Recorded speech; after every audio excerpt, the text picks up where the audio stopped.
All right, y'all. I got 20 minutes. 20 minutes, man. We're going to talk about the Nagas.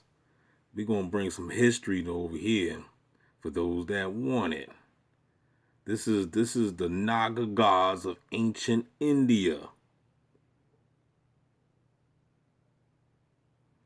All right, so let's get it.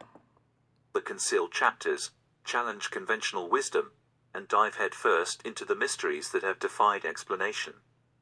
Brace yourself for a captivating voyage as we navigate the uncharted waters of the past, reimagining the narratives that have been shrouded in obscurity. So you got to seek for this information.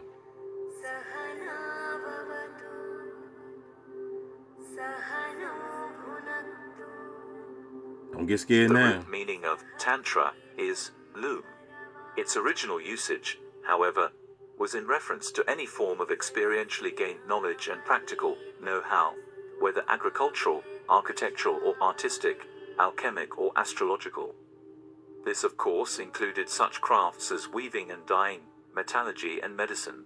Metallurgy. Yet such practical know-how seems to have sprung up out of the blue, with the creation of the earliest known cities and civilizations. One intriguing notion explored in this essay proposes that the term "out of the blue" might transcend mere metaphor. It delves into the compelling hypothesis that the invaluable know-how was not merely a product of human ingenuity but was, in fact, bestowed upon humanity by entities who presented themselves to mortals as larger-than-life figures, as divine beings descending from the celestial realms. The core argument put forth is that these beings could be accurately described as transhuman entities, bridging the realms of humanity and the divine. These enigmatic entities assumed a pivotal role in the establishment and governance of the earliest cities and urban civilizations. In addition to this, they initiated enduring dynasties of ruler priests among humankind, with a profound mission of safeguarding the sacred wellspring of spiritual and scientific wisdom, often referred to as gnosis, that had been generously imparted to them. These beings were not confined to ethereal encounters alone. They chose to engage with humanity through a myriad of dimensions, including the realm of dreams, as well as extraordinary out-of-body experiences. Moreover, they went to extraordinary lengths to physically manifest themselves, albeit in forms that transcended the familiar boundaries of human existence. A primary objective of this essay is to delve into the profound historical and spiritual context underlying the pervasive perception and symbolic representation of these transhuman entities, along with their earliest steward priests. They were consistently visualized. Now you check the word, you see what he said, transhuman entities. So, in this ancient times, see, that really did just confirmation, let you know that there's nothing newer than the sun. We're dealing with the transhumanism as we speak today, 2025. And symbolized as Nagas, or serpentine beings, manifesting in a diverse array of forms. These forms ranged from subterranean or terrestrial to oceanic or aerial, from graceful swimmers to celestial beings with wings, and from amphibious entities to reptilian figures. This exploration seeks to unveil the deeper rationale behind this multifaceted serpent symbolism. In the tapestry of human spirituality, the serpent, once revered as a harbinger of profound wisdom and divine energy, has left its mark across the globe, intertwining itself with the beliefs and traditions of diverse cultures. In ancient times, the serpent was a symbol of enlightenment, holding the knowledge of good and evil. All right then. Y'all hear that? The serpent. Even Jesus said, be wise like a serpent, but harmless like a dove. In Genesis, it said that the serpent was the most subtle beast on the field, right? Remember, the serpent told the truth anyway. He told Adam and Eve that, look, you shall not surely die. You just going to know. He said, for God knows if you eat off that tree, you just going to be God. You know what I mean? The serpent told the truth. See, I gotta, take up for the serpent, man, because the scapegoats and the serpents, we gotta take up for them because they get the backlash and they get the bad representation, and that's why all you Christian folk are scared of the serpent or the dragon or the goat, Lucy, you're scared. Put that fear into your ass. You know what I'm saying? But you need to check your God, because God was the one that got mad. Why would God get mad because Adam and Eve ate off the tree of knowledge, and then got mad at the serpent because the serpent told the truth? Basically, the serpent snitched in a good way. Times, the serpent was a symbol of enlightenment of diverse cultures. In ancient times, the serpent was a symbol of enlightenment, holding the knowledge of good and evil. Regrettably, the Christian church later painted this enigmatic figure as a tempting and malevolent demon. Right. However, the serpent was not always a source of fear. It was worshipped as a representation of the powerful sun god and the transformative element of fire. This is why it's important and imperative for you to read for yourself. You must do it. This is your due diligence. You must study, because if you don't know, if you're not doing your homework, then somebody could come and easily deceive your punk ass. You know what I'm saying? Connecting humanity to the cosmic forces. The spiritually awakened, those whose Kundalini energy surged within them, earned the title of Nagas. This tradition extended far beyond geographical boundaries. And speaking of the Kundalini, which is the serpent, right? The Kundalini is the serpent, which we all have. So if you look at a serpent as demonic, then you are demonic then, because you have a Kundalini. We all do. And you must activate it, but you're scared. So most of y'all Kundalini will never be activated because you're scared to do it. But it is the serpent that's within you. Spiritually awakened, those whose Kundalini energy surged within them, earned the title of Nagas. This tradition extended far beyond geographical boundaries, and we find echoes of snake worship in places like Ireland and Tibet, where actual serpents are scarce. In the temple carvings of Angkor Wat in Cambodia and within the hallowed walls of Buddhist temples in Sri Lanka, the presence of the Naga endures, carrying a legacy of spiritual significance. The central premise of this video revolves around the profound intention of these beings. Their purpose extended beyond the mere transmission of knowledge. They were on a mission to enhance human intelligence at its core, effectively engineering the birth of Homo sapiens as a unique intelligence at its core. Effectively engineering the birth of were on a mission to enhance human purpose extended beyond the mere transmission of knowledge. They were on a mission to enhance human intelligence. You see that? They were on a mission to enhance human intelligence. Eating off the tree of knowledge is human intelligence. That's all it is basically enhancing human intelligence. But that God that had Adam and Eve trapped in that garden, aka prison, he didn't want them to eat off that tree of knowledge. He wanted them to stay robots. He wanted you to stay blue pill, deaf, dumb, and blind. Because see, once you tap into your God power, you will begin to ascend and realize that you have the power all along. But he didn't want that. Don't that sound like your government? That don't sound like your government? You still don't understand the words that are coming out of my mouth? Damn. Video revolves around the profound intention of these beings. Their purpose extended beyond the mere transmission of knowledge. They were on a mission to enhance human intelligence at its core, effectively engineering the birth of Homo sapiens as a unique hybrid, merging the essence of the Nagas with that of mammalian human beings. This transformative endeavor can be discerned in the epithet of the yogic deity, Shiva, often referred to as Naganata, the Lord of the Nagas. It is within this connection that we unearth a crucial key to the mystical tantric science of Kundalini. Just as the dormant power coiled within the human body evokes the image of a serpent, the very term Kundalini serves as a guiding beacon, leading us back to the wellspring of tantric spiritual wisdom, originating from those transhuman sources, the Nagas. It unveils the profound veracity of the worldwide serpent symbolism, representing not only an ancient but still latent facet of human consciousness. Above all, this symbolism mirrors the innate serpentine agility inherent in the human capacity for heightened awareness. There is no requirement for us to disrobe and wander unclothed, reminiscent of Adam and Eve in the Garden of Eden.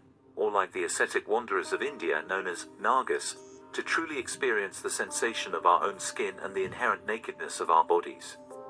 Likewise, we need not engage in an external shedding of our skin, akin to the way a snake or serpent, as symbolized by the term Naga, discards its old skin, to no longer perceive it as a constraining and enclosing limit to our existence.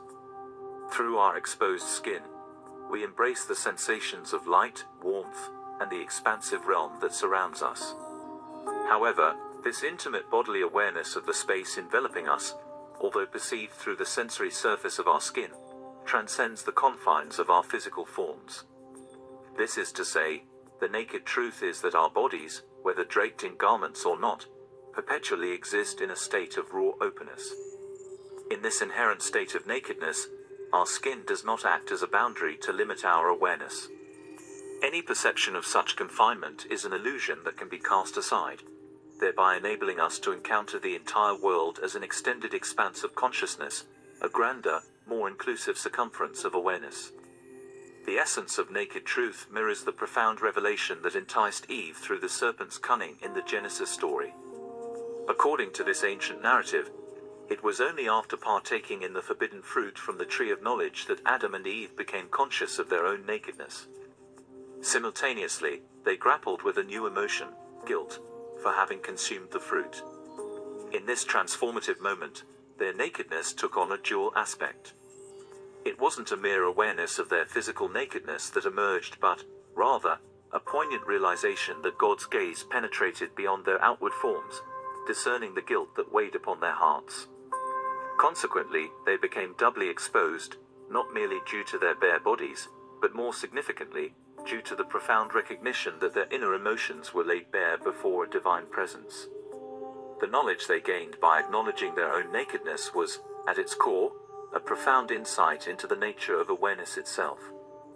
It was the realization that anything we consciously experience cannot be hidden behind the veil of our physical forms, rendering us undeniably exposed to the scrutiny of others.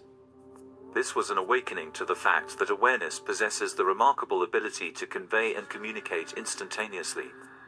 Yet, it is precisely through this act of communication that awareness functions as the unifying thread that binds and reconnects us as beings. It becomes the very essence of what we term religion, that which binds us together once more, forging the bonds of shared understanding and connection. This is one compelling reason why, stretching across the expanse of the world, long before the emergence of the Book of Genesis and the contemporary era of globalization, the serpent or snake stood as a ubiquitous religious emblem representing this wisdom, this gnosis. Worship of the serpent spirit, another facet of the meaning of Naga, served as a unifying force within the early matriarchal faiths and civilizations. The spirit of the serpent, akin to that of the human being, lies in its awareness, an awareness so profoundly exposed that it transcends even the confines of its own skin. This raw and uninhibited truth of awareness, its boundless nature, finds its symbol in the snake's remarkable capacity to entirely shed its outermost skin, shedding its surface boundary in its entirety, reflecting the boundless potential of consciousness. The serpent featured prominently in the Book of Genesis, the first book of the Old Testament, and in the Pentateuch. According to the Haggadah, a commentary on the Old Testament, and in the Pentateuch. Pentateuch. According to the Haggadah, first book of the Old Y'all Testament, ain't got that. and in the Pentateuch. Y'all don't know about the Pentateuch. Y'all Christians don't know nothing. Let me hear somebody say something about the Pentateuch. I don't even know about it. According to the Haggadah, a commentary on the Pentateuch, the serpent was depicted as a tall, two-legged creature possessing remarkable mental prowess. In a divine conversation, it is said that God addressed the serpent, proclaiming, "I fashioned you to rule over all the creatures, to stand upright."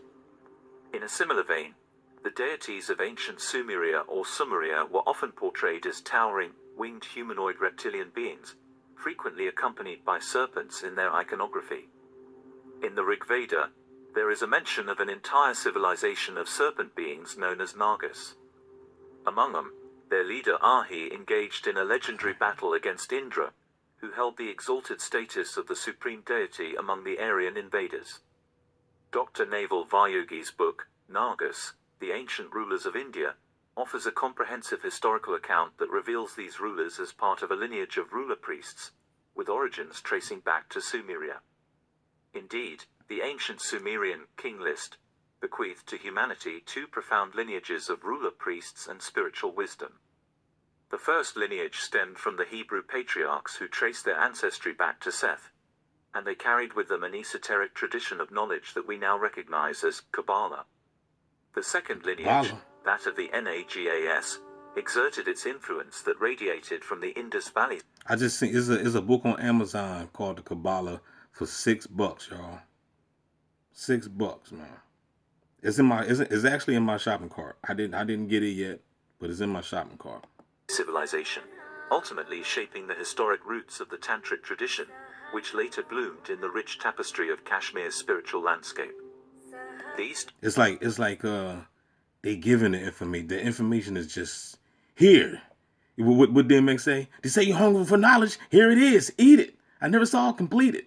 You know what I'm saying? So that's how I see it today. You're hungry for knowledge. Here it is. Eat it. It's like information overload. Let's see how big your appetite is, because the food is here, player.